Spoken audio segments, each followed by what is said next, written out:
Praise the lord, praise the lord, praise the lord, praise the lord, praise the lord, praise the lord, praise the lord, praise the lord, praise the lord, praise the lord, praise the lord, praise the lord, praise the lord. Praise the lord. ప్రభు క్రీస్తు నామమున యందు అతి మిక్కిలిగా ప్రేమపడు ప్రియ సహోదరి సహోదరులారా, ప్రియ దేవుడి బిడ్డలారా, ఈరోజు చాలా ప్రత్యేకమైనటువంటి రోజు. మన సంఘస్థులందరికీ కూడా ఈ తపస్సు కాలంలో ఈ శుక్రవారం దినాన ఈ యొక్క పరిశుద్ధ కూటాన్ని మనం ఏర్పాటు చేసుకున్నాం. ఈ తపస్సు కాలంలో ప్రభు యొక్క గొప్పతనాన్ని తెలుసుకోవడానికి, ప్రభుతో ఆ శ్రమలలో పాలు పంచుకోవడానికి దేవుడు ఈ రోజున మనందరికీ కూడా ఒక ప్రత్యేకమైనటువంటి అవకాశాన్ని ఇచ్చాడు ఈ రోజున. కాబట్టి ఈ రోజున ప్రత్యేకంగా ఈ యొక్క పవిత్రాత్మ కూటాన్ని చక్కగా నడిపించడానికి, మనందరినీ కూడా దైవవాక్కు చేత నింపేలాగా చేయడానికి వచ్చినటువంటి మన మధ్యలో ఉన్నటువంటి పూజ్య గురువులు బోనెల రాజు ఫాదర్ గారు ఈనాటి యొక్క పవిత్రాత్మ కూటాన్ని నడిపించడానికి మన ఆహ్వానాన్ని మన్నించి వచ్చినటువంటి ఫాదర్ గారి గట్టిగా చప్పట్లు కొడుతూ మనందరం కూడా ఫాదర్ గారిని ఆహ్వానిస్తున్నాం. అదేవిధంగా ఫాదర్ గారితో పాటు వచ్చినటువంటి బృందాన్ని కూడా ప్రత్యేకంగా దేవుడు దీవించాలని, ఈ కూటమి ద్వారా వారిని వారి కుటుంబాలను కూడా దేవుడు తన యొక్క నిండైన అనుగ్రహాలతో దేవులతో నింపాలని, అదేవిధంగా మనల్ని కూడా ఈ యొక్క కూటమి ద్వారా, ఈ యొక్క శ్రేయ మార్గం ద్వారా, ఈనాటి దివ్య బలి పూజ ద్వారా దేవుడు మనల్ని, మన కుటుంబాలని, మన గ్రామాన్ని, మన సంఘాన్ని, మన కుటుంబాలందరినీ కూడా తన నిండైనటువంటి ఆత్మానుగ్రహాలతో నింపాలని, తన దీవెనలతో నిండుగా నింపాలని, మన జీవితాలను మార్చాలని, మన బ్రతుకులు మార్చాలని, ఒక నూతన జీవితాన్ని మనం ప్రారంభించే విధంగా దేవుడు ఈనాడు ప్రత్యేకతగా మనల్ని వాడుకోవాలని, తన ఆత్మచేత నింపబడుతూ మనం నడిపించాలని, ముఖ్యంగా ఈ కూట నడిపించబోతున్నటువంటి ఫాదర్ గారిని కూడా ప్రత్యేకతగా దేవుడు దీవించాలని మనం ప్రార్థన చేద్దాం. ఫాదర్ గారి చక్కగా ఈ కూట నడిపించేలాగా ప్రత్యేకంగా మనందరం కూడా భక్తి ప్రపత్తులతో ఈ యొక్క కూటంలో పాల్గొని దేవుడి యొక్క దీవెనలు పొందుకున్నాం.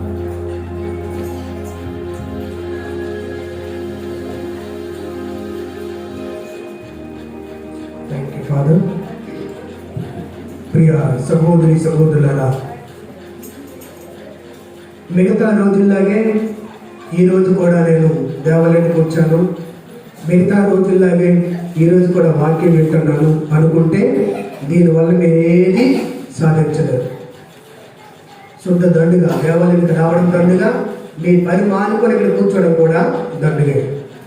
అలా కాకుండా నేను ఇదిగో ఈరోజు దేవాలయానికి వచ్చాను, దేవుడు నన్ను దీవించబోతున్నాడు, దేవుడు నా కుటుంబాన్ని దీవించబోతున్నాడు, నా ఆశని, కోరికలన్నింటినీ కూడా దేవుడు ఈరోజు నెరవేర్చబోతున్నాడు అనేటువంటి ఒక గొప్ప ఉద్దేశంతో నీవు ఈ దేవాలయంలో అడుగుపెట్టినట్లయితే తప్పనిసరిగా నువ్వు దీవించబడతావు. తప్పనిసరిగా దేవుని యొక్క ఆశీస్సులైనటువంటి నీకు మెండుగా ఇవ్వబడతాయి. ప్రియ సహోదరి సహోదరులారా, దేవుని దగ్గర మనము ఏ విధముగా ఉండాలి? దేవుని దగ్గర మనం ఏ విధముగా ఉండాలి? దేవుని దగ్గర మనం ఏ విధంగా ఉండాలి? చాలా పవిత్రంగా ఉండాలి. మరి దేవుని దగ్గర నుంచి మనం పొందాలనుకుంటే ఎలా ఉండాలి? దేవుని దగ్గర నుంచి పొందాలనుకుంటే ఎలా ఉండాలి? నమ్మకంతో ఉండాలి. దేవుని దగ్గర నుంచి పొందాలంటే నమ్మకంతో ఉండాలి. దేవుని దగ్గర ఉండాలంటే పవిత్రముగా ఉండాలి. నేను అంటున్నాను, దేవుని దగ్గర నుంచి మనం పొందాలనుకుంటే మొండిగా ఉండాలంట. దేవుని దగ్గర నుంచి పొందాలంటే ఎలా ఉండాలి? మొండు పట్టుదల కలిగి ఉండాలి. మొండు పట్టుదల కలిగి ఉండకపోతే మనకు కావాలి రావాలనుకున్నటువంటి ఏది కూడా మనము సాధించలేము.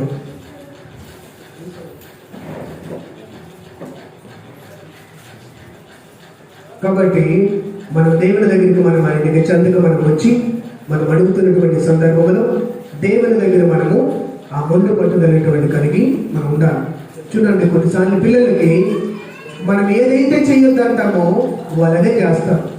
ఈ వస్తువుని నివ్వలేదురా బాబు అనేసరి ఇచ్చినంత వరకు కూడా వాళ్ళు ఏం చేస్తారు? అలా చేస్తూనే ఉంటారు. కాకపోతే నువ్వు కొనేటప్పుడు 1-2 దెబ్బలకు ఆయననికైనా సిద్ధపడతారు, కానీ వారు కావాలనుకున్న దాన్ని మాత్రము వాళ్ళు ఊరుకోరు. అదే విధముగా దేవుని దగ్గర కూడా వచ్చినటువంటి మనము కూడా మనకు కావలసిన దాన్ని, మనకు రావాలనుకున్నటువంటి దాన్ని మనం రప్పించుకున్నంత వరకు కూడా దాన్ని మనము విడిచిపెట్టకూడదు. ప్రియ సహోదరి సహోదరులారా, మరి అలాంటి పట్టుదలతో దేవుని యొక్క పాదముల చెంతకు మనం వచ్చి ప్రత్యేకంగా ఆ యొక్క పరిశుద్ధాత్మ దేవుని మన మధ్యలోనికి ప్రార్థించుకుందాం. అందరూ కూడా లేచి నిలబడండి.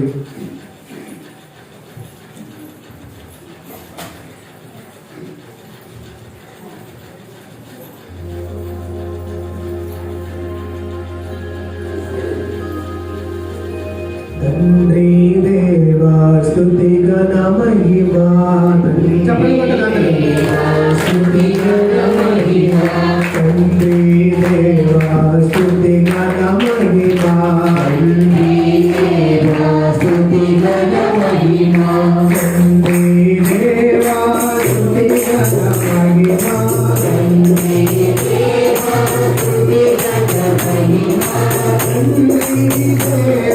స్తుతి ఘన మహిమా, తండ్రి దేవా స్తుతి ఘన మహిమా, తండ్రి దేవా స్తుతి ఘన మహిమా, యేసు దేవా స్తుతి ఘన మహిమా, యేసు దేవా స్తుతి ఘన మహిమా, యేసు దేవా స్తుతి ఘన మహిమా, యేసు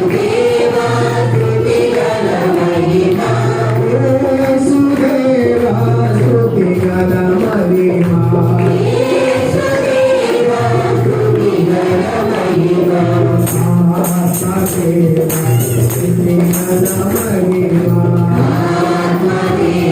స్తుతి ఘన మహిమా, ఆత్మ దేవా స్తుతి ఘన మహిమా, ఆత్మ దేవా స్తుతి ఘన మహిమా, ఆత్మ దేవా స్తుతి ఘన మహిమా, ఆత్మ దేవా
స్తుతి ఘన మహిమా, ఆత్మ దేవా స్తుతి ఘన మహిమా, ఆత్మ దేవా స్తుతి ఘన మహిమా, హల్లెలూయా హల్లెలూయా హల్లెలూయా హల్లెలూయా హల్లెలూయా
సహోదరి సహోదరులారా, తండ్రి కుమార పరిశుద్ధాత్మని సర్వేశ్వరుని మన మధ్యలోని కాపురాలించినటువంటి మనము ఆ పరిశుద్ధాత్మని సర్వేశ్వరుని యొక్క కాపుదలను ప్రతి ఒక్కరు కూడా నింపబడి ఆశీర్వదించబడి దేవుని అనుగ్రహమైనటువంటి నిండుగా పొంది ఇక్కడి నుంచి మనం వెళ్ళాలన్నదే మనందరి యొక్క ప్రణాళిక, మనందరి యొక్క ఆశ. మరి ఇలాంటి ఆశతోనే ఈనాడు మనందరం కూడా ఈ యొక్క దేవాలయంలోనికి చేరి ఉన్నాము. ఆ పరిశుద్ధమైన దేవుడు ఈ ఆలయంలో చేరినటువంటి మిమ్మల్ని అందరినీ నిండైనటువంటి వరములతోనూ దేవుని అనుగ్రహం చేత ఆశీర్వదించమని వేడుకుంటూ వాక్యాన్ని ధ్యానించున్నాం.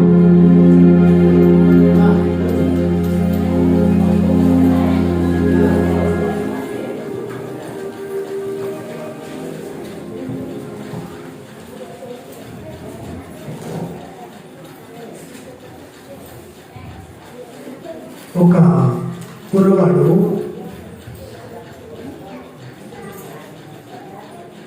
తన స్నేహితులతో కలిసి ఆడుకుంటూ ఉన్నాడు.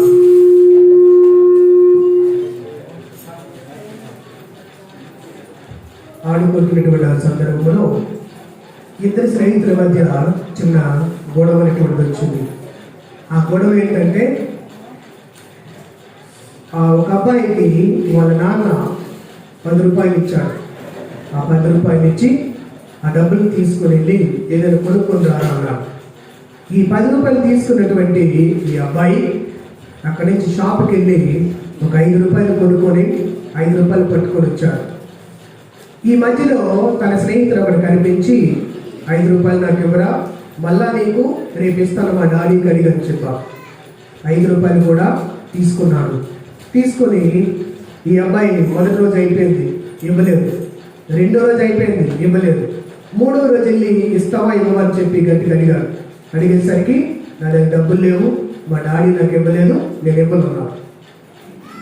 తీసుకున్న డబ్బులు నువ్వు ఇవ్వవా అని చెప్పి ఈ అబ్బాయి ఈ 5 రూపాయలు ఇచ్చిన అబ్బాయిని తీసుకున్నటువంటి వాడు తిరిగి మళ్ళీ రివర్స్లో కొట్టడానికి ఇద్దరు కూడా దొల్లిలో ఉన్నాడు. కింద మీద పట్టి పొందుతూనే ఉన్నాడు, కొట్టుకుంటున్నారు ఇద్దరు.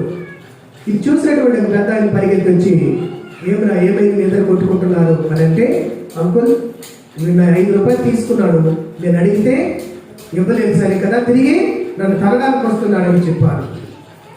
అప్పుడు ఆ పెద్ద మనిషి అంటున్నాడు, నువ్వు తీసుకున్న 5 రూపాయలు ఇవ్వాలి కదా, నన్ను తనకూడదు కదా అంటే, వాడికి నేను ఎందుకు ఇవ్వాలి, ఇచ్చినంత వరకే వాడు, తిరిగి మళ్ళీ నేను వాడికి ఇవ్వవసరం లేదన్నా.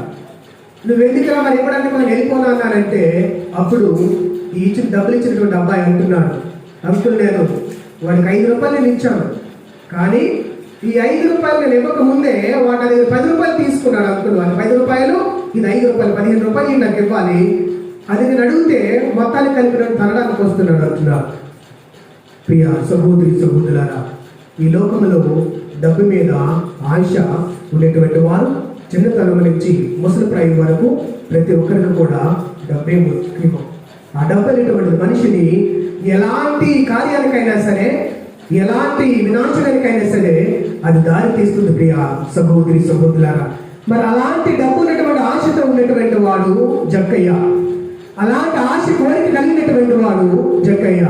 దానికి వచ్చినటువంటి ఒక 10 రూపాయలు లాభం వస్తే కానీ ఆయన ఏ పని కూడా చేయడు. ఆయన 10 రూపాయలు లాభం కలిగితే కానీ ఎవరితో పడైనా మాట్లాడు. అలాంటి వ్యక్తి అయినటువంటి ఈ జక్కయ్య తన ఊరిలో ఉన్నటువంటి వారందరి చేత కూడా తృణీకరించబడ్డారు. ప్రతి ఒక్కరికి కూడా అసలు వీడు బ్రతికెందుకు, వీడు చస్తే చాలు కదా, మమ్మల్ని చాలా మందిని వడ్డీ వ్యాపారం చేసి రూపాయలటువంటి 10 రూపాయలకి 10 రూపాయలని 15 రూపాయలకి కానీ ఇలా వడ్డీ వ్యాపారం చేసి మమ్మల్ని అంతా కూడా పీకు తింటున్నాడు.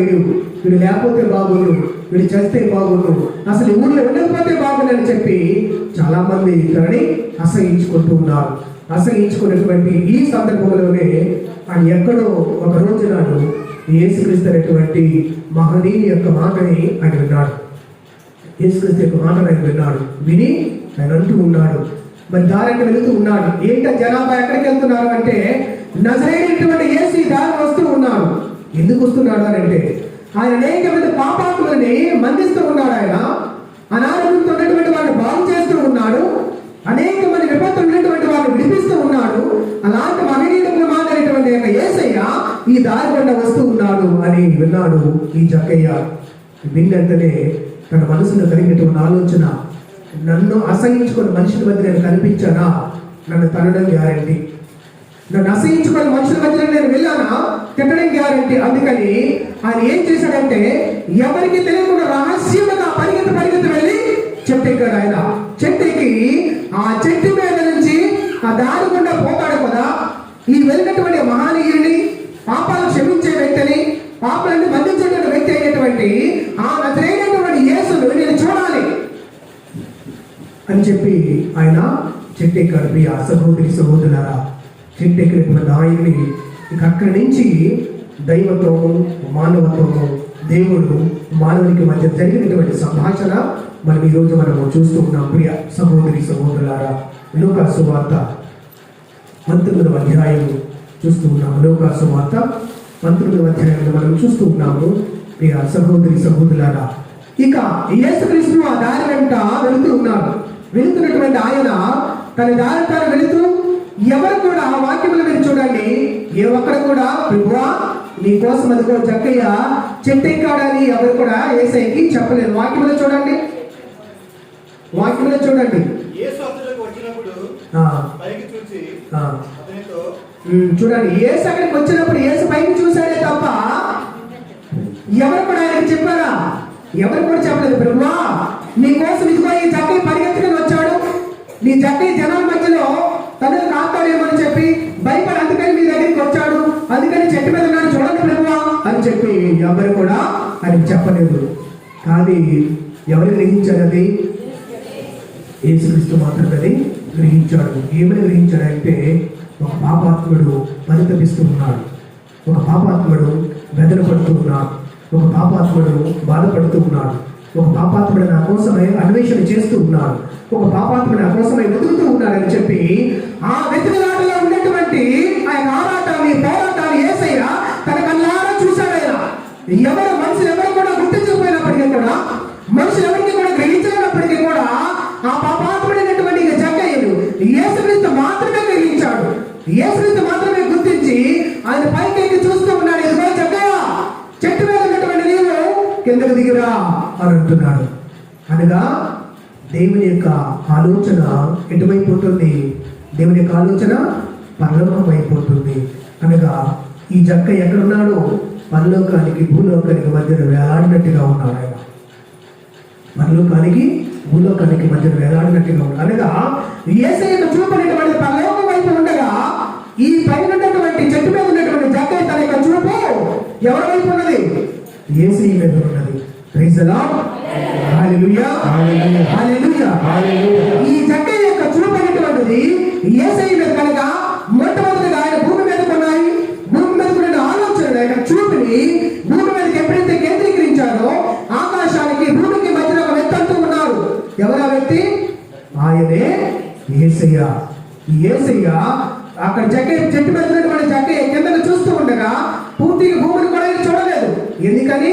ఆయన ఆలోచన భూలోక సంబంధమైన ఆలోచన, ఆయన స్థితిగతులు భూలోక స్థితిగతులు, అతని పరిస్థితి భూలోక సంబంధమైన పరిస్థితి. కాబట్టి వీటన్నిటి నుంచి కూడా మధ్యలో ఉన్నటువంటి వ్యక్తి అనేటువంటి వారు ఉన్నారు. ఆయనే యేసయ్య. ఆ యేసయ్యను చూడగానే అంటున్నాడు జక్కయ్య, చెట్టు పై నుంచి నువ్వు కిందకి దిగిరా అన్నాడు. దిగిరమ్మని చెప్తూ ఉన్నాడు. ప్రియ సహోదరి సహోదరులారా, ఆ చెట్టు మీద ఉన్నటువంటి జక్కయ్య కిందకి దిగి వచ్చాడు. దిగి రాగానే యేసయ్య ఏమంటున్నాడు చూడండి, ఎంత చక్కనైనటువంటి ఆహ్వానం ఇచ్చాడో చూడండి. జక్కయ్య త్వరగా దిగిరమ్ము, జక్కయ్య త్వరగా దిగిరమ్ము, నువ్వు ఆ చెట్టు మీద ఉన్నావు, నువ్వు లేట్ చేయదు, తొందరగా కిందకి అంటున్నాడు. ఈ దినము నేను నీ ఇంటిలోనికి నీ ఇంటిలో ఉండడానికి తలించాలి. చూడండి, ప్రపంచమంతా నిన్ను విడిచిపెట్టింది.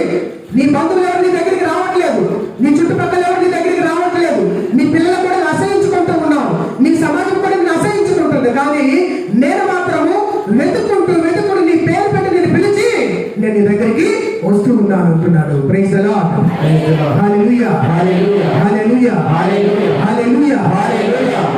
పేరు పెట్టి పిలిచి మరి యేసయ్య తన దగ్గరికి వెళుతూ ఉన్నాడు. ప్రియ సహోదరి సహోదరులారా, అందుకని జక్కయ్య వెళుతూ ఉన్నాడు.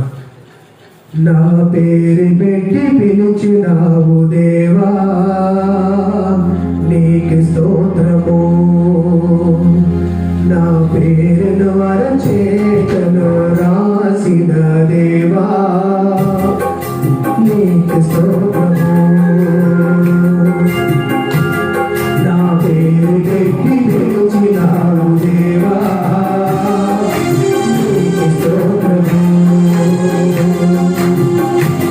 నా పేరును అరచేతను రాసిన దేవా, నీకు స్తోత్రము. ధన్యుడను, ధన్యుడను,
మీ నాన్న ఏంట్రా అంటున్నాడు, మీ నాన్న దుర్మార్గుడురా, మీ నాన్న ఉంటూ దరిద్రుడురా, రూపాయికి 10 రూపాయలు వడ్డీ వేసి తీసుకున్నటువంటి మనిషిరా అని చెప్పి ఆ పిల్లలు కూడా చాలా మంది లేని పని కించపరిచినట్టు మాటలు మాట్లాడి ఉండవచ్చు. ఆ మాట్లాడినటువంటి పిల్లలు కూడా వచ్చి మా డాడీ ఇలాంటి వాడేంటి, మా నాన్న ఇలాంటి వాడేంటి, ఇలాంటి బతుకుతున్నాం ఏంటి, మేము ఈదులో తలెత్తుకోలేకపోతున్నాము, ఈదులో మేము ఎవరితో మాట్లాడలేకపోతున్నాము, మా దగ్గరికి ఎవరు కూడా రావట్లేదు, ఇలాంటి దుర్భరమైన జీవితం మాదని చెప్పి ఆ పిల్లలు కూడా భయపడుతున్నారు. ఆ పిల్లలు కూడా ఇతరులతో మాట్లాడడానికి సంకోచిస్తూ ఉన్నారు. ప్రియ సహోదరి సహోదరులారా, బహుశా తన భార్య కూడా మిగతా అమ్మలక్కడితో కలిసి ఆడవారితో కలిసి అది మాట్లాడుతూ ఉన్నప్పుడు, అమ్మా మీ ఆయనకి ఇలాంటి దరిద్రుడు, మీ ఆయనకి ఇలాంటి నికృష్టుడు, మీ ఆయనకి ఇలాంటి నీచమైనటువంటి వాడు అని చెప్పి ఆమెను కూడా చాలా మంది లేని పని కించపడి మాటలు మాట్లాడి ఉండొచ్చు. ఒక పక్క భార్య, ఒక పక్క పిల్లలు ఇంట్లోకి వెళ్ళగానే ప్రతిరోజు కూడా ఈ నరకయాతన ఆయన భరిస్తూనే ఉండేవాడు. వీధులకు వెళ్తే చాలా మంది అసహించుకుంటున్నారు. ఇంటిలోకి వస్తే ఇంట్లో ఉన్నటువంటి భార్య బిడ్డలు కూడా తను అసహించుకుంటున్నారు. ఇలాంటి జీవితం నాకు ఎందుకు, ఇలాంటి జీవితం నేను జీవిస్తే ఎందుకు, ఇలాంటి జీవితం నాకు అసలు ఎందుకు, ఈ డబ్బు ఎందుకు, ఈ మనుషులు ఎందుకు అని చెప్పి జీవితం మీద విరక్తి కలిగినటువంటి వాడిగా తన జీవితాన్ని మొదలుపెట్టి ఉండవచ్చు. అలాంటి వ్యక్తిని యేసుని తట్టు ఉన్నాడు. ఇదిగో చెక్కయ్య, ఊరు మొత్తం నేను వెలివేస్తున్నా, నీ వాడిని ఎడమతో రాకపోయినా, సంఘం నిన్ను పట్టించుకోకపోయినా, నీకు ఎవరు పేరు పెట్టి పిలవకపోయినా, నీకు అనేకమైన పేర్లు పెట్టి నువ్వు దళితుడు అని, నీచుడు అని, నికృష్టుడు అని అన్నా, నేను నిన్ను ప్రేమతో నేను పిలుస్తాను, నేను మాత్రమే నిన్ను ప్రేమతో నేను పిలుస్తానని చెప్పి జక్కయ్యనటువంటి జక్కయ్య ఆ చెట్టు మీద కిందకి నువ్వు దిగిరా, నువ్వు దిగి వచ్చినట్లయితే నేను నీకు ఒక బహుమతిని ఇవ్వబోతున్నాను. ఆ బహుమతి ఏంటో తెలుసా? ఈ లోకంలో ఎవరికి లేనటువంటి బహుమతిని నీకు ఒక్కరికి మాత్రమే ఇస్తున్నాను. ఆ బహుమతి ఈ రోజు నేను నీ ఇంటికి వచ్చి నీతో పాటుగా భోజనం చేసినటువంటి భాగ్యాన్ని దేవుడు తనకి ఇస్తూ ఉన్నాడు. ప్రియ సహోదరి సహోదరులారా, గట్టి చెప్పలేకపోయాడు అందరూ. అదే యేసయ్య ఈరోజు నీ ఇంటికి కానీ వచ్చినట్లయితే నీ ఫీలింగ్ ఎలా ఉంటుంది? అమ్మో, యేసయ్య వస్తున్నాడు నా ఇంటికి, యేసుక్రీస్తు నా ఇంటికి వస్తున్నాడా అని చెప్పి వెంటనే మనం ఏం చేస్తాం? వీళ్ళు మొత్తం కూడా శుభ్రం చేసి ఇక వీరిని అందరినీ కూడా పిలిచి మా ఇంటికి ఈరోజు యేసు వస్తున్నాడు, మీకు తెలుసా? మా ఇంటికి ఈరోజు యేసు వస్తున్నాడు, మీరందరూ కూడా రండి అని చెప్తాం. ప్రతి ఒక్కరికి కూడా ఏం చేస్తాం? అప్పుడు సిద్ధపడుతూ ఉంటాం. మీ సహోదరి సహోదరులారా, దర్శన గ్రంథము 3వ అధ్యాయము, దర్శన గ్రంథము 3వ అధ్యాయము 20వ వాక్యంలో చూడండి. దర్శన గ్రంథము 3వ అధ్యాయము 20వ వాక్యం. వినుము, నేను ద్వారం వద్ద నిలిచి తలుపు తట్టుచున్నాను. ఎవరైనాను నా స్వరమును విని తలుపు తెరిచి నేను లోనికి వత్తును, వానితో భుజింతును, అతడు నాతో భుజిస్తాడు. Praise the lord. Hallelujah, hallelujah. చూడండి, యేసుక్రీస్తు ఏమంటున్నాడంటే, నేను వెళ్ళి ద్వారం దగ్గరికి వెళ్ళి నేను తలుపు తడతాను, ఎవరైతే నా స్వరాన్ని మీరు తలుపు తీస్తారో నేను వారితో పాటు నేను లోపల నుండి భోజనం చేస్తాను అంటున్నా. వాళ్ళు నాతో పాటు, నేను వారితో పాటు భోజనం చేస్తానంటే తన చివరికి జక్కయ్య యేసుక్రీస్తు ఏం చేస్తాడు? డైరెక్ట్ గా తలుపు కొట్టలేదు. ఏ తలుపు కొట్టాడు ఆయన? డైరెక్ట్ గా మొట్టమొదటిగా తన పేరు పెట్టి పిలిచినటువంటి యేసయ్య తన హృదయమైనటువంటి తలుపుని తడుతూ ఉన్నాడు. హృదయమైనటువంటి తలుపుని, ఈ ఉన్నటువంటి ఈ చక్ర తలుపుని కట్టట్లేదు ఆయన, హృదయమైనటువంటి తలుపుని తట్టి అంటున్నాడు యేసయ్య, ఇదిగో జక్కయ్య, ఈ రోజు నీ ఇంటిలోకి వస్తున్నాను, నీతో పాటుగా నేను భోజనం చేయడానికై నేను సిద్ధపడ్డాను పద అని చెప్పి యేసుక్రీస్తు తన శిష్యులు సమేతముగా జక్కయ్య ఇంటికి వెళ్ళాడు. వెళ్ళి భోజనం చేస్తూ ఉన్నాడు. ప్రియ సహోదరి సహోదరులారా, ఒకప్పుడు జక్కయ్య ఇంటికి ఎవరు కూడా కన్నెత్తి కూడా చూసేవారు కాదు. ఒకప్పుడు ఆ ఇంటి వైపు కూడా ఎవరు వెళ్ళేవారు కాదు. ఒకప్పుడు వారికి ఎవరు కూడా మాట్లాడేవారు కాదు. ఎప్పుడైతే యేసుక్రీస్తు వీధులు కూడా నడుచుకుంటూ వెళ్ళి జక్కయ్య ఇంట్లోకి వెళ్ళాడో, వెళ్ళి భోజనం చేయడం మొదలు పెట్టాడు. యేసుక్రీస్తు భోజనం చేయడం మొదలు పెట్టాడు.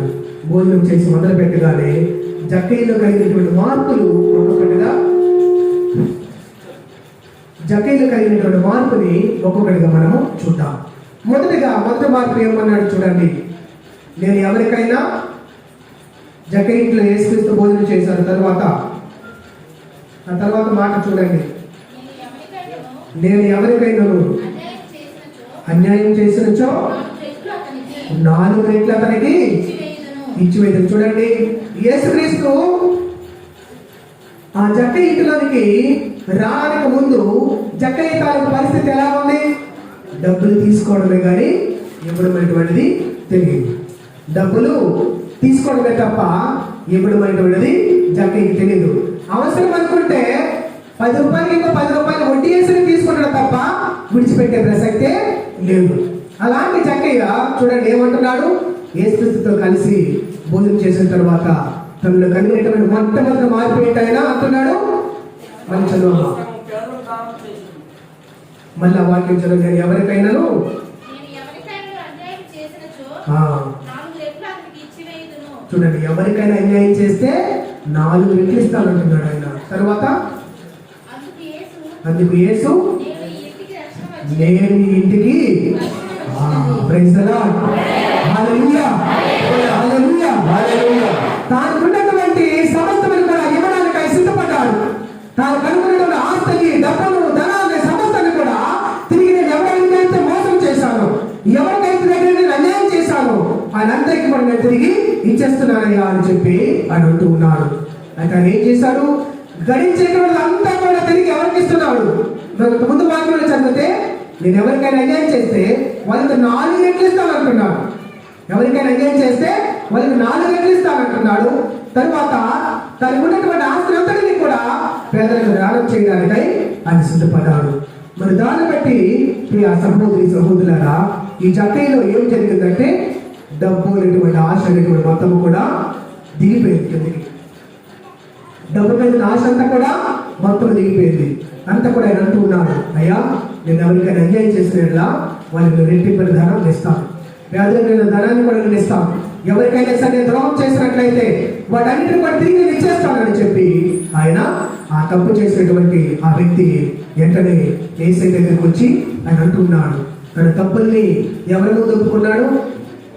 ఎవరి ముందు ఒప్పుకున్నాడు? దేవుని ముందు ఒప్పుకున్నాడు. ఆ దేవుని ముందు ఒప్పుకున్నాడు. కాబట్టి అందుకనే యేసయ్య తనతో మాట్లాడుతున్న మాటలు అంటున్నాడు, అయ్యా నేను ఎవరికైనా అన్యాయం చేసినట్టు వల్ల వాళ్ళ ధనాన్ని నేను రెట్టింపు చేసి ఇస్తాను, ఎవరి డబ్బులను దోసుకున్నట్లయితే వాళ్ళు కూడా రెట్టింపు ధనాన్ని ఇస్తాను అని చెప్పి తనలో ఉన్నటువంటి డబ్బులటువంటి వ్యాపారాలు మొత్తం కూడా తనకు తానుగా తగ్గించుకుంటూ ఉన్నాడు. తనగా తగ్గించుకునే కారణం ఎవరు? యేసయ్య మాత్రమే.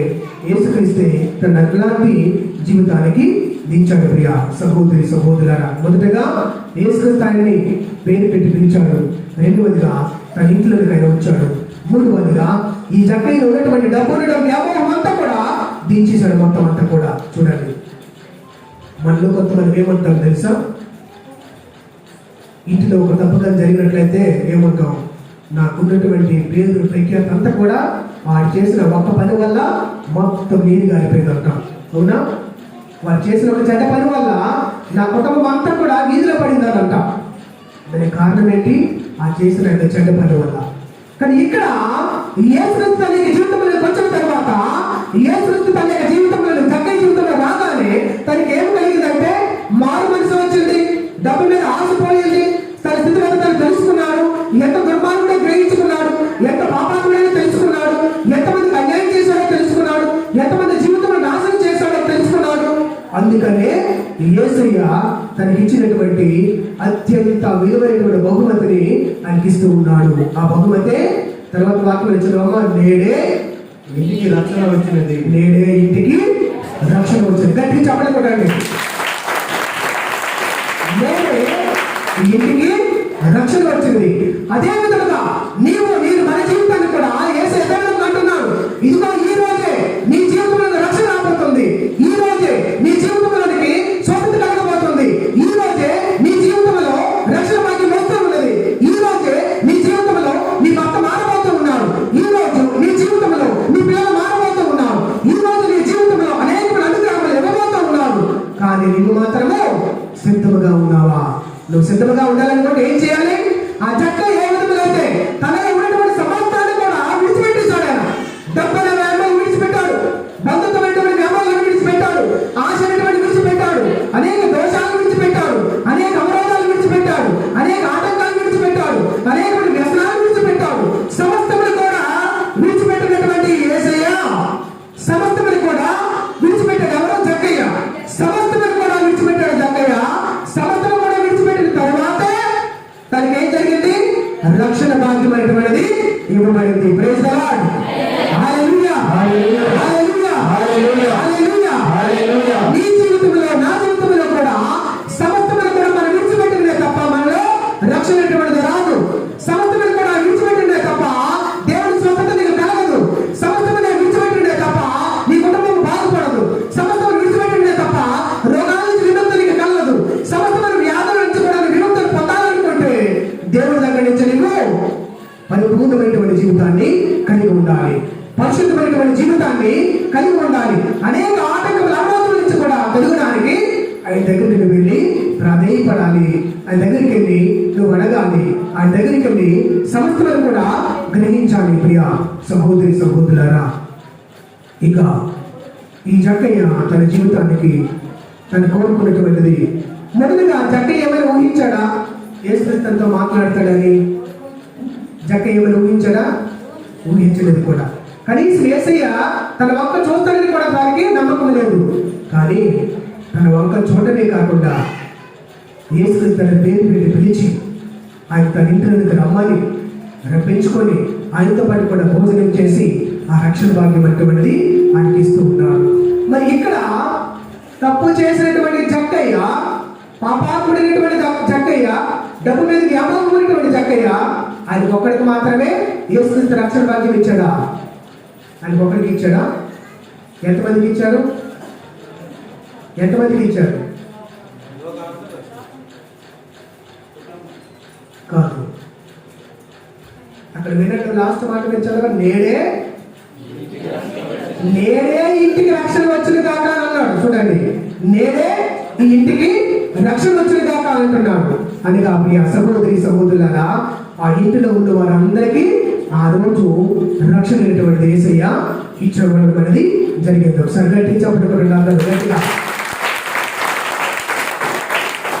నిన్న తర్వాత చెప్పండి, యేసయ్య నాకును విముక్తినివ్వండి. యేసయ్య నాకును రక్షణ ఇవ్వండి. యేసయ్య నా కుటుంబాన్ని దీవించండి. నా కుటుంబానికి నీ రక్షణ ఇవ్వండి. నా కుటుంబాన్ని మీరు ఆశీర్వదించండి. నా కుటుంబాన్ని నీ పేరు మీద బలపరచండి. నా కుటుంబాన్ని నీ పేరు మీద నిలబెట్టండి. నీకు సాక్షిగా జీవించండి కదా, దీవించండి. హల్లెలూయా, హల్లెలూయా, హల్లెలూయా. ప్రియమైనటువంటి సహోదరి సహోదరుడా, ఈ జక్కయ్య వల్లే నీ జీవితాన్ని, నీ కుటుంబాన్ని కూడా, సమస్తాన్ని కూడా చక్కదిద్దడానికి యేసయ్య ఆ ఇంట్లోకి వచ్చాడు. అవునా కాదా? జక్కయ్య ఎక్కడి కోసమైనా రాలేదు. సమస్తాన్ని కూడా చక్కదిద్దడానికి వచ్చాడు. యేసయ్య చేతులు ఎత్తాడు. యేసయ్య సమస్తాన్ని కూడా చక్కదిద్దడానికి వచ్చాడు అన్నాడు. అమ్మ, ఇలాగంటే నాకు డౌట్. ఇలాగంటే అవును నిజమే, యేసుక్రీస్తు సమస్తాన్ని కూడా చక్కదిద్దడానికి వచ్చాడు, నాకు తెలుసు, అది నేను నమ్ముతున్నాను, నేను నా హృదయపూర్వకంగా నమ్ముతున్నానని చెప్పడానికి నిదర్శనము చెయ్యి. ఇలాగొడితే ఏమోనండి డౌట్ ఉంది, ఆయన చేశాడు, నేను మాకేం తెలుసు అన్నట్టుగా. కాబట్టి ఇప్పుడు అందరు చేతులు ఎత్తండి. అందరూ పూర్తిగా, అమ్మ నువ్వు సగమే మళ్ళీ చేయొద్దు, నా పూర్తిగా చేయాలి. అలాగే ఏం చేయాలి చెప్పండి. యేసయ్య నా కుటుంబాన్ని కూడా, నా సమస్తాన్ని కూడా చక్కదిద్దండి. నా సమస్తాన్ని కూడా చక్కదిద్దండి. నా కుటుంబాన్ని నన్ను చక్కగా ఇవ్వాలి. చక్కగా కుటుంబం వల్లే నా కుటుంబానికి రక్షణ ఇవ్వండి, ఆరోగ్యం ఇవ్వండి, నా సమస్యలను పరిష్కరించండి. చక్కగా ఇవ్వాలి. నేను కూడా రక్షణ పొందే భాగ్యాన్ని నాకు దయచేయండి. హల్లెలూయా, హల్లెలూయా, హల్లెలూయా. సహోదరి సహోదరులారా, కుటుంబం అనేటువంటిది భర్త భార్య పిల్లలు కలిస్తే అది కుటుంబం. ఈ రక్షణ కూడా ఎవరికి ఇవ్వబడిందంటే అది కుటుంబానికి మొత్తానికి కూడా రక్షణ అనేటువంటిది ఇవ్వబడింది. ప్రియ సహోదరి, ప్రియ సహోదరుడా, మరి అక్కడ జక్కయ్య అనుకోలేదు, అదేంటి ప్రభువా అందరు నన్ను పాపాత్ముడు అన్నాడు కదా, నాకు రక్షణ ఇవ్వకుండా నా భార్య బిడ్డలకి ఎందుకు ఇచ్చావని చెప్పి ఆయన అడగలేదు. అడిగాడా? లేదు. మీరందరికీ ఎందుకు ప్రభావం ఇస్తున్నావు? నాకు మాత్రమే మీరు రక్షణ ఇవ్వండి.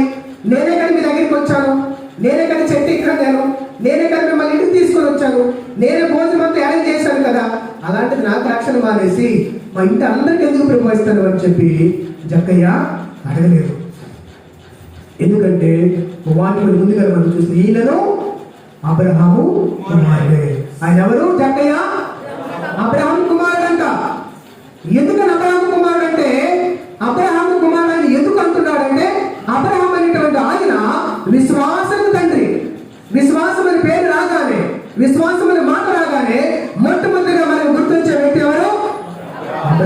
మాత్రమే. చూడండి, యేసుక్రీస్తు సమయంలో కూడా చాలా మంది దేవుని నమ్ముకున్నారు. వాళ్ళందరికంటే కూడా ఈ అబ్రహాము తన విశ్వాసమే గొప్పదని ఎందుకు అంటున్నారు చెప్పండి? చెప్పగలరు ఎవరైనా? అబ్రహాముని విశ్వాసానికి తండ్రి అంటున్నారు, అబ్రహామే గొప్పవాడు అంటున్నారు. కారణం ఏంటి? అబ్రహాముకి దేవుడు ఎవరో తెలియదు, దేవుడు ఎలాగుంటాడో తెలియదు, ఎక్కడుంటాడో తెలియదు, అసలు ఎందుకు పిలుస్తాడో కూడా తనకు తెలియదు. కానీ ఆధారం లేనటువంటి సమయంలో అలాంటప్పుడు ఈ అబ్రహాము దేవుడిని నిండుగా నమ్మి దేవుడు పిలవగానే, అబ్రహాము నీ తండ్రిని, నీ ఊరిని, చుట్టుపక్కల మొత్తం కూడా విడిచిపెట్టి రాను నాతో పాటుగా అని దేవుడు పిలవగానే అలాగే అని చెప్పి సమస్తమని కూడా ఊరిని, తల్లిదండ్రులందరినీ విడిచిపెట్టి దేవుడు చూపించిన స్థలానికి ఆయన వెళ్ళాడు. మనకి మన విశ్వాసం ఆధారం ఉండే విశ్వాసం. అబ్రహాము విశ్వాసము ఆధారం లేనటువంటి విశ్వాసం. మన విశ్వాస ఆధారానికి యేసయ్య మనకు ఆధారం. మన విశ్వాస ఆధారానికి మరింత ఆధారము. మన విశ్వాస ఆధారానికి అనేక మంది భక్తులైనటువంటి వారు ఉన్నారు, పునీతులు ఉన్నారు. కానీ అబ్రహాము తన విశ్వాస ఆధారానికి ఎవ్వరు కూడా లేరు. Praise the lord. Hallelujah, hallelujah, hallelujah, hallelujah. ఎవరు లేనటువంటి ఆధారమైన సమయంలోనే ఇది నమ్మాడు. కాబట్టి అందుకనే దేవుడు ఆయనకి ఏమన్నా, అబ్రహాము నీ సంతతిని ఇస్రాయేలు వలె చేస్తానన్నాడు, ఆకాశంలో ఉన్నటువంటి నక్షత్రం వలె చేస్తానన్నాడు. మన వాళ్ళని విన్నామనుకోండి, ఏంటి ప్రభు గొప్ప కామెడీ చేస్తాను అంటామా? అవునా? ఏంటి కామెడీ? నేను ముసలిప్రాయం ఉన్నంత వరకు నాకు పిల్లలు లేదు కదా. పిల్లలు లేని నా పిల్లలు ఇస్రాయేలు వలె ఎలా ఉంటారు, ఆకాశంలో నక్షత్రం వలె ఎలా ఉంటారు అని చెప్పి ఆయనకు సందేహం అనేటువంటిది రావాలి. కానీ ఆయన ఏం చేశాడు? ప్రభువా, నీవు తలుసుకుంటే, నీవు సెలవిస్తే, నీవు అనుకున్నట్లయితే, నువ్వు ఇవ్వాలనుకున్నట్లయితే నువ్వు ఖచ్చితంగా లభిస్తావు. ఆ నమ్మకం అటువంటిది నాకున్నది అని చెప్పి ఆయనకే ప్రభువా అన్నాడు. వృద్ధాప్యంలో రేపు నాడు మరణిస్తాననుకునే సమయంలో అబ్రహాముకి బిడ్డలనిచ్చాడు దేవుడు. ఆ సంతతి అనేటువంటి ద్వారా ఆనాడు దేవుడు వాగ్దానం చేసినటువంటి దేవుడు తన వాగ్దానాలను నేటి వరకు కూడా నడిపిస్తూనే ఉన్నాడు. వాగ్దానాన్ని నిలబెట్టుకున్నాడు మన దేవుడు. ప్రియ సహోదరి సహోదరులారా, విశ్వాసులకి ఆ పేరైనటువంటిది మాట్లాడుతుంది రాగానే ఈ అబ్రహాము అనే ఒక సమాంతరికగా, ఒక దిక్చూసుగా, ఒక మార్పుగా ఆయన దేవుడు ఇచ్చాడు. ప్రియ సహోదరి సహోదరులారా, అందుకనే అబ్రహాముని అక్కడ మాట్లాడేటువంటిది వాడుతూ ఉన్నారు. ఈయన కూడా అబ్రహాము యొక్క కుమారుడు. ఈ రక్షణ ఎవరికి ఇవ్వబడిందంట?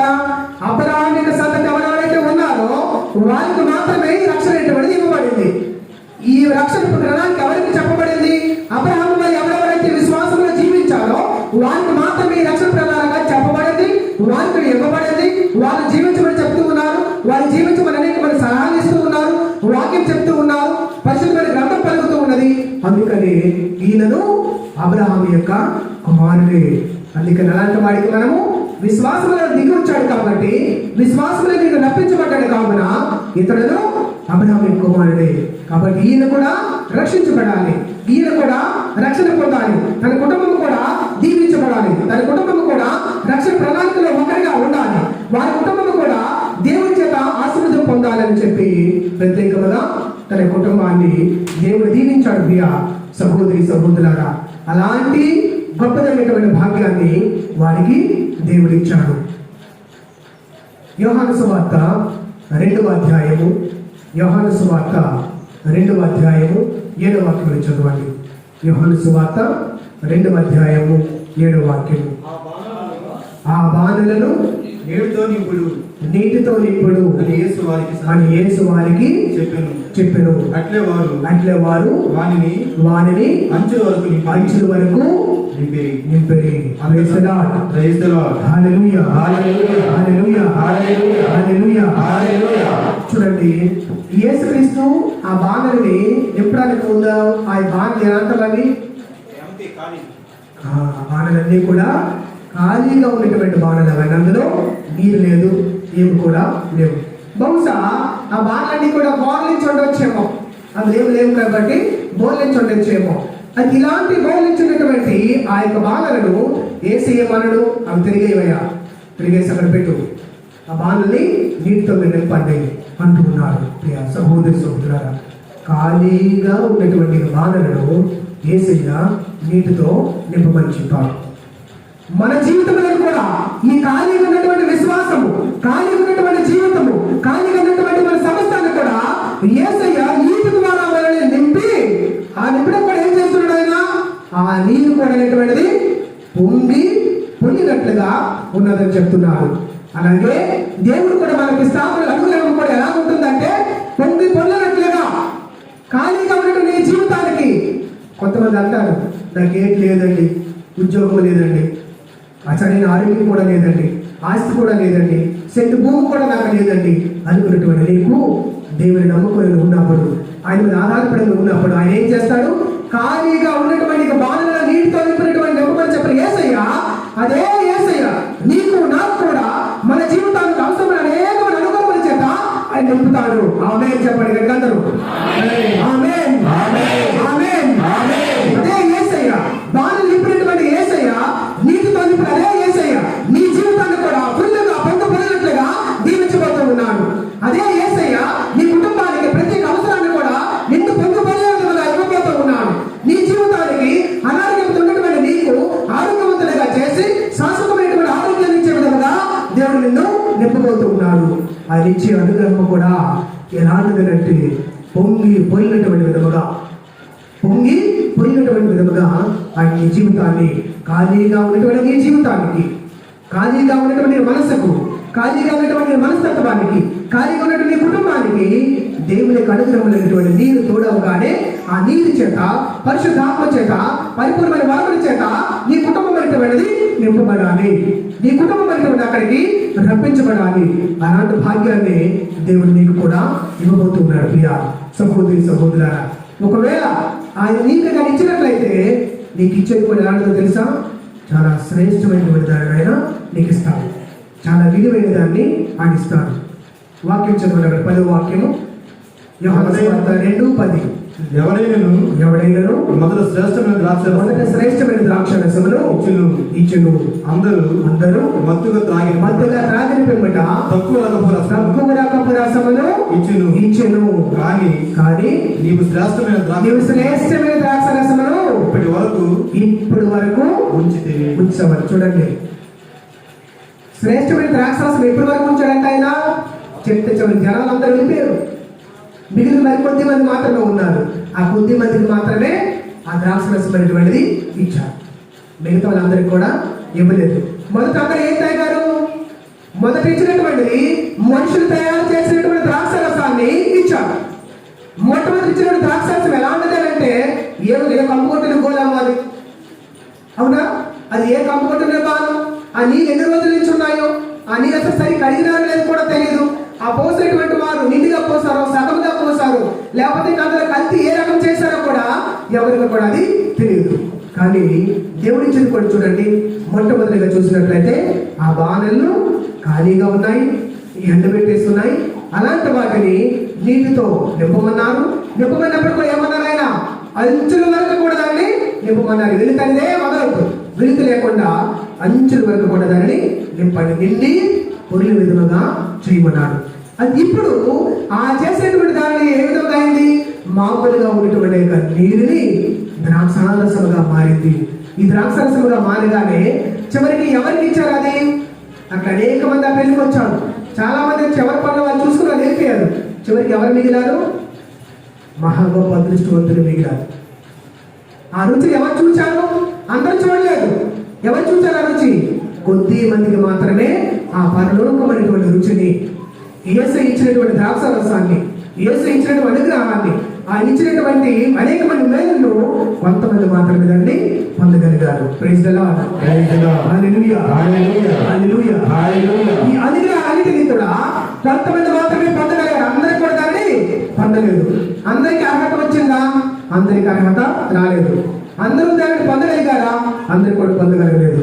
కొంతమంది మాత్రమే ఆ అనుగ్రహాన్ని, ఆ మేలులను, ఆ దీవెనను వారు మాత్రమే పొందగలిగారు. వారికి మాత్రమే అది ఇవ్వబడింది. ప్రియ సహోదరి సహోదరులారా, ఈ అనుగ్రహాన్ని మన జీవితంలో మనం చూసినట్లయితే ఎలా ఉంటుంది? ఊళ్ళో చాలా మంది ఉన్నారు, విచారణలో కూడా చాలా మంది ఉన్నారు, మీ ఇళ్లలో కూడా చాలా మంది ఉన్నారు. ఈ క్షణము, ఈ గడియ అనేటువంటి అందరికీ అది ఇవ్వబడలేదు. అది కేవలము నీకు మాత్రమే అదంతా కూడా ఇవ్వబడింది. కేవలము అది నీకు మాత్రమే రుచి చూడగలిగావు. కేవలం అది నీకు మాత్రమే ఆ రుచి అనేటువంటిది తగులుతూ ఉన్నది. ప్రియ సహోదరి సహోదరులారా, అప్పుడు ఈ పరలోక రుచులు, ఈ పరలోక దీవెనలు, నిండుని వరములు ఎవరు గ్రహించగలరు అంటే అందరూ వాటిని గ్రహించలేరు.